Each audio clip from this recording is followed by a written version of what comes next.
Lagos buzzed beneath Nena's penthouse window, neon lights reflecting off the marble walls of her luxury apartment, the hum of wealth vibrating in the air. Inside, everything was glass, gold and silence. She stood by the window in a silk robe, bare feet sinking into a white fur rug, holding a glass of red wine that she hadn't touched. The world saw her as untouchable, the face of Veil and Bone, Nigeria's most elite fashion brand. The woman who spoke in press releases and walked in heels that could slice concrete. But behind the headlines and haute couture was a woman with wounds she didn't let heal. After what happened to her mother, after the empire was almost taken from them by a masked investor, she learned to fight with silence and wear her coldness like armor. She didn't need anyone. Especially not a man. "Miss Nena, your photographer is here," her assistant's voice crackled through the intercom. She barely glanced at the clock. "Let him in." When the elevator opened, Nena expected another wide-eyed creative with skinny jeans and forced compliments. But instead, a tall man with sun-kissed brown skin, full lips, and a camera hanging carelessly around his neck stepped in. His t-shirt slightly rolled at the sleeves, revealing strong arms. His eyes locked with hers without flinching. "David," he said simply. "Your photographer." "You're late," she snapped, turning her back. "You're beautiful," he replied without missing a beat. She froze. Slowly turned. "Excuse me?" I said, "The lighting's beautiful." He smirked, lifting his camera and snapping her silhouette against the window. She hated him immediately. But that night, after he left, she found herself scrolling through his Instagram page. Each photo raw, intimate, painfully alive. And at the bottom of the feed, a single image from 10 years ago, a veiled child, eyes fierce, lips trembling. Her. He had seen her before. He had photographed her before. She didn't know why, but her heart began to race. And for the first time in years, Nena felt fear. Not of losing her brand, but of losing control. The next morning, the Veil and Bone studio was alive with light, fabric, and silent tension. Models floated past like painted swans, stylists adjusted necklines, and assistants whispered instructions. But Nena only had eyes for David, who stood behind his lens like he owned the room. He wasn't flustered like the others. He didn't shrink when she passed or fake a smile when she gave a sharp instruction. Instead, he leaned against a lighting rig, adjusting his camera settings with casual arrogance. Like he was the one in charge. Nena hated that he looked good doing it. "David," she called sharply, pulling her silk blazer tighter. "This shoot is for the cover. Don't get experimental. I want clean, sharp lines, like Milan. Not some jungle art nonsense." He lifted his camera, pointed it at her, and click. "You're very good at hiding, Nena," he said softly. "But the camera sees what the eyes miss." "What the hell is that supposed to mean?" "It means," he stepped closer, lowering the camera, "I see you, not the brand. The girl behind the veil." She felt her pulse spike. "Keep your opinions to yourself," she whispered, heat creeping up her neck. David smiled slowly, the kind of smile that made your knees doubt their job. "You're right. I should stay in my lane. But I'm very bad at following rules. Especially when they come from women pretending not to want to be touched." Her breath caught. The audacity. The nerve. The truth. Because somewhere in the depths of her soul, something was stirring. Something that hadn't stirred since the last man who kissed her goodbye left her with a knife in her back and an empire almost destroyed. But this David was different. He didn't chase her. He didn't try to impress. He provoked. He watched. And he wanted her in a way that didn't beg, it commanded. Later that evening, after the shoot, she walked into the design loft to pick up her sketchpad, and found him shirtless, changing behind a divider. She froze. His back, sculpted like it had been carved by light, bore a scar she didn't expect. Long. Faint. Familiar. Their eyes met in the mirror. For a heartbeat, silence. "You don't knock," he said with a smirk. "You don't own this place," she snapped. "But maybe one day I will," he replied, slipping on his shirt slowly, like a man daring her to imagine removing it. And just like that, the line between danger and desire blurred. And Nena, cold, calculating Nena, realized she might be walking straight into a fire with no intention of putting it out. The evening gala was a spectacle. Held at the sprawling Eco-Imperial Hotel, the fashion elite floated through the chandeliers like sequins in champagne. Nenna wore a fitted emerald gown, slit high at the thigh, backless and daring. Her makeup sharp, her eyes sharper. David arrived late. No tie. Just a tailored black suit and that same maddening smirk that had started to feel like a challenge. Heads turned when he entered, but his gaze was already locked on one person. Her. "You clean up well," he said, approaching her at the balcony, the city lights glittering behind them. "Didn't know this was your scene," she replied coolly, sipping champagne. "It isn't," he said. "But you are." Before she could respond, he stepped closer, just enough for her to feel the heat off his chest. Just enough for her breath to catch again. This wasn't fair. She had men kneel for her, grovel for attention, and yet this man with his rolled-up sleeves and haunted eyes had her knees weakening with just a look. "You keep looking at me like you want me to stop," he whispered, "but your body hasn't moved an inch." "I don't mix business with." "With what?" he asked. "Temptation." He smiled. "Good. Then let's call it curiosity." She was about to push him away, she should have, but his hand slipped around her waist, low, firm. And then it happened. The kiss. Hot. Uninvited. Messy. Perfect. It wasn't romantic. It was raw. Like two storms crashing, like a dare fulfilled. Her hand gripped his jacket. His lips claimed her like he'd waited years. And for one breathless moment, she let him in. When they finally pulled apart, the sound of her name snapped them out of the trance. Her assistant. "Miss Nenna, the press is asking for you." She fixed her lipstick in the reflection of the glass, refusing to look at David. "That kiss didn't happen." He leaned in again, his lips brushing her ear. "Tell that to your pulse." She turned and walked away without a word, but with every step, her body screamed a dangerous truth. She wanted it to happen again. And again. And again. The kiss lingered for days. Not on her lips, she had long wiped that clean. But in her thoughts, her dreams, and worst of all, her body. Every time Nenna saw David since the gala, she was short with him, cold, dismissive, trying to drown the fire with ice. But it never worked. Not when his camera clicked and she felt his eyes devouring her through the lens. Not when he passed behind her and his scent brushed the back of her neck. It was infuriating. It was intoxicating. And then, the whisper came. "Nenna, are you aware of this?" Her business partner, Amoka, said one morning, dropping a dossier onto her table. "Your photographer, David, he used to work for House Ellery." Nenna blinked. The rival label? Yes. And not just work. He was rumored to be their silent backer. The one who funded the buyout that almost collapsed your mother's business. The masked investor who disappeared before signing the merger. Her heart skipped. No. That was years ago. David's just a photographer? Nenna, please. Look at him.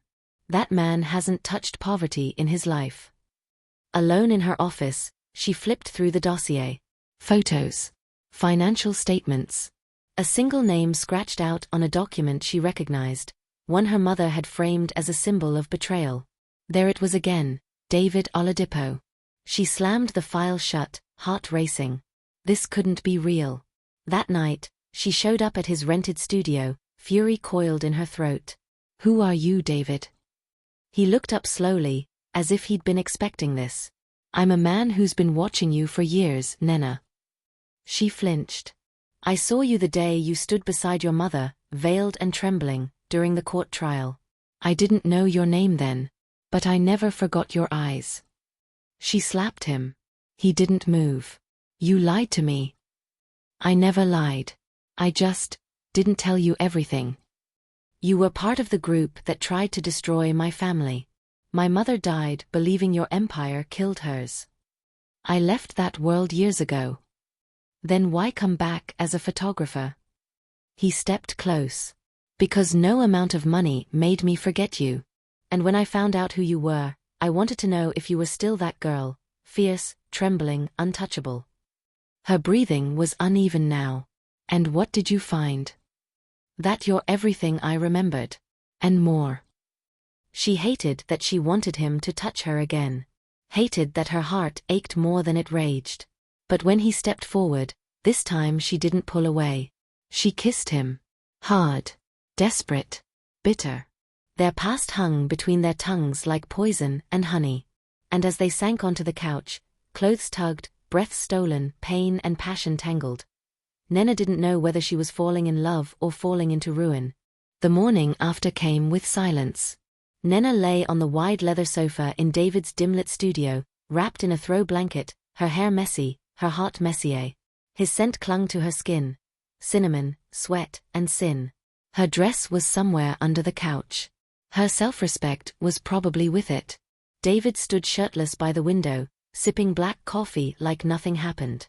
Like he hadn't peeled her defenses off her one kiss at a time. Like he hadn't made her whisper things she hadn't said in years. She hated how calm he looked. She hated how satisfied she felt. "You're not even going to pretend to regret it?" she asked, arms folded. He turned, smile slow. "I don't regret what's real." She sat up, pulling the blanket tighter around her. "That's the problem, David. You still think this is real. You don't get to destroy my world and then crawl into my sheets." "I didn't destroy your world," he said gently. "I walked away before they did. But you knew. You knew who I was. You knew what your people did to mine. And still, you came after me." He walked over and knelt before her. "I didn't come for revenge. I came because the girl behind the veil never left my mind. And when I finally saw her again, all grown, all fire and walls, I couldn't stay away." She stared at him. "Do you even hear how twisted that sounds?" she whispered. "Do you hear how much you wanted me last night?" She slapped him again. He caught her wrist this time. They froze. His grip was strong, but his voice was softer than ever. "You don't need to fight me, Nena. We're already on the same side. We always were." Her eyes welled, and she hated that more than anything. He kissed her tears. She didn't stop him. But when she returned home, she found something worse than guilt waiting at her door. A USB drive. Anonymous. No note. She plugged it into her laptop, and her entire world shifted. Surveillance footage. Grainy. Black and white. A younger version of David in a suit, walking into her mother's hospital room, removing a document from her bedside drawer. The file she remembered losing the day before her mother died. The one that secured her mother's majority shares in Veil and Bone. The video cut off just as he looked into the camera. Smiling. Nena couldn't breathe. She replayed the footage over and over, hoping, praying, she was wrong. That the man in the grainy video wasn't him. That the camera angle lied. But the smirk, the walk, the posture. It was David. There was no doubt. The man she kissed. The man she made love to. The man who held her heart in his rough, traitorous hands. A part of her still refused to believe it, but the fury boiling in her veins burned hotter than doubt. She showed up at his studio without warning. This time, she didn't knock. David looked up from his laptop, sensing the storm in her eyes. "Nena. Don't say my name." Her voice trembled with fury. "I know everything." He stood slowly. "You saw the footage. You went into my dying mother's room. You stole her share documents. And you smiled at the damn camera like it was a game." "It wasn't like that." "Then tell me how it was," she screamed. "Because I just spent the night with the man who may have murdered my mother's dream." He went quiet. Too quiet. Then, finally, he spoke.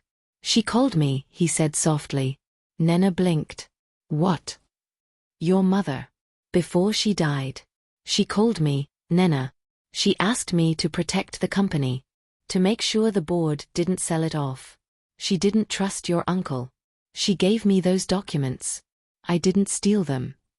"You expect me to believe that? After everything you've hidden?" "I couldn't tell you because I didn't want it to look like I manipulated my way back in. I didn't want you to think I came for the company. I came for you." She was shaking now, from anger, confusion, grief. My mother trusted very few people. Why would she choose you? Because I was the only one who didn't want her empire. I just wanted her daughter safe. A lump formed in her throat. Then why disappear after her death? Why hide all these years? Because I broke a promise. I failed to protect her legacy. And I thought staying away was the best apology I could give. Silence. Tears welled in Nena's eyes, but she didn't let them fall. You should have told me, David. I wanted to. But I didn't know how to hold both the truth and your love without losing one. She stepped back. Her voice a whisper. Well, now you've lost both. She turned, walking out the door, but this time her heart didn't just break, it shattered. Because she wasn't walking away from a lie. She was walking away from the only man who ever truly saw her. It had been 2 weeks since Nena last saw David. The days were a blur of photoshoots, meetings and lies, the biggest one being the smile she forced on every red carpet. She had locked herself in work to avoid remembering how it felt to be touched by someone who had once been her safe place, then her storm. But one night, while clearing old files in her mother's untouched study, she found it. An audio cassette. Labeled, "For Nena. In case I don't make it." Her hands trembled as she loaded it into the player.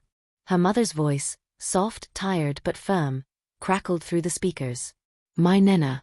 If you're hearing this, I'm likely no longer with you. I tried to protect you from the wolves in this world. I tried. But they came for the company. They came for me. There's one man I trust. His name is David Oladipo. If he finds you, let him in. He knows what I hid. He is not the enemy. He was once my friend, and I pray one day he will be yours. Nena gasped. Her legs buckled. She sat on the cold marble floor, the tears coming faster than her breath. Everything she believed had been wrong. Her mother had trusted David. And she had thrown him away. Heart racing, she grabbed her keys and drove, not to the studio, but to the edge of the city, where she remembered he said he sometimes stayed to think. She found him in a run-down beach house, shirt off, fixing a broken generator. He turned, surprised to see her, bruised in heart, but breathtaking in the moonlight. Before you say anything, she said, voice shaking, I need to apologize. For doubting you. For accusing you. For walking away. David didn't speak. He just looked at her like he hadn't taken a full breath since she left. I heard my mother's voice, she continued. She trusted you. And I think I always did too. Even when I didn't want to. Still, he said nothing. He stepped forward instead, cupped her face, and kissed her. Not like the first kiss. This one wasn't fire. It was forgiveness. It was coming home. Their clothes fell away slowly this time, like petals. There was no anger, no frenzy. Only skin against skin, hands mapping each other like memory. And when they moved together, it wasn't lust. It was love. Raw. Wounded. Real. Afterwards, tangled in sheets and silence, Nena whispered, You were always meant to be part of this story, weren't you? David kissed her forehead. No. You were always meant to finish it. The day of Veil and Bone's relaunch arrived like thunder on the horizon. Nena stood backstage, her body wrapped in a gold silk gown she designed herself, her mother's favorite color. The press buzzed outside, models floated like whispers, and her heartbeat pounded like a drum against her ribs. David, no, the man she thought was David, hadn't shown up yet. She hadn't seen him since their night together in the beach house. He'd left early, kissed her temple and whispered, I'll find you after it's all done. But he hadn't. Now, hours later, her phone buzzed with a single encrypted text. Ask your lawyer to check the shareholder registry. And remember that I never lied about loving you. Not David. Confused, she grabbed her iPad and logged into the private system. And that's when she saw it. A silent transfer had been made hours before. The 45% stake that once belonged to her late mother was now under a new name. Chijioke Adigwe. She blinked. That name, why did it sound? Suddenly, she remembered. An article she had read long ago. Chijioke Adigwe, the reclusive tech genius turned fashion investor, thought to have gone dark after a string of boardroom betrayals. Her jaw dropped. David wasn't just the photographer. He wasn't even David. He was Chijioke, the silent billionaire who once vanished from the public eye, and the one who had been secretly working behind the scenes to protect Veil and Bone for years. She stumbled into her lawyer's office minutes before the event began. "Did you approve a major stock transfer?" she asked. Her lawyer nodded. "Yes, to a Chijioke Adigwe." He included a note with the legal documents. He handed her a sealed envelope. Inside was a single letter. "I became David so you could fall in love with a man, not a billionaire. I left as Chijioke so I could finally become your equal. Your mother didn't just ask me to protect the company. She asked me to love you gently, because she never could. If you're reading this, then it means I've done both. The rest is yours." Tears slid down Nena's cheeks. Her heart didn't just ache, it cracked open with awe. She rushed out into the street, scanning every shadow. And there he was, leaning against a silver bike, helmet in hand, no cameras, no crowd. Just him. Just Chijioke. She ran to him. And without a single word, she kissed him. Right there on the sidewalk, under a glowing Lagos sunset, with the sound of horns and the flash of paparazzi around them, she kissed the man who had lied, loved, and left, all to give her everything. And this time, she didn't care who saw. Because behind her veil, she had finally found her truth. And her forever. A year later, the Veil and Bone flagship store in Victoria Island was no longer just a fashion house, it was a statement. A monument. A love letter in fabric and stone. The front window display didn't feature a model or a mannequin. It featured a single veil, golden, hand-stitched, and floating behind crystal glass. Beneath it, a plaque engraved in brass. Asterisk for every woman who hid her power just to be loved, and found love when she embraced her power instead. Asterisk. NNA. Inside, Nena stood before a sea of young designers, interns, and board members, the very people she once kept at arm's length. She wore a simple white linen dress, her hair coiled naturally around her face. She no longer needed sharp heels or tailored armor. She was the power now, and she wore it softly. Chijioke sat in the front row, unassuming in a black turtleneck and jeans, his fingers laced calmly as he watched the woman who once slapped him, now owned the world. They were partners now, not just in business, but in everything. After the launch, he took her hand in the back garden behind the building. The sky blushed purple and gold as twilight crept in. "You still think I'm the enemy?" he teased, pulling her gently into him. She smiled. "I think you're the best con artist I've ever fallen in love with." He leaned closer. "You never really wore a veil, Nena. You just hadn't met someone brave enough to see through it." She kissed him, a slow, knowing kiss. "I still don't trust easily," she whispered. "I'm not asking for your trust." He looked into her eyes. "I'm asking for your forever." She didn't say yes. She didn't need to. She simply took his hand and placed it over her heart. And that was all the answer he ever needed.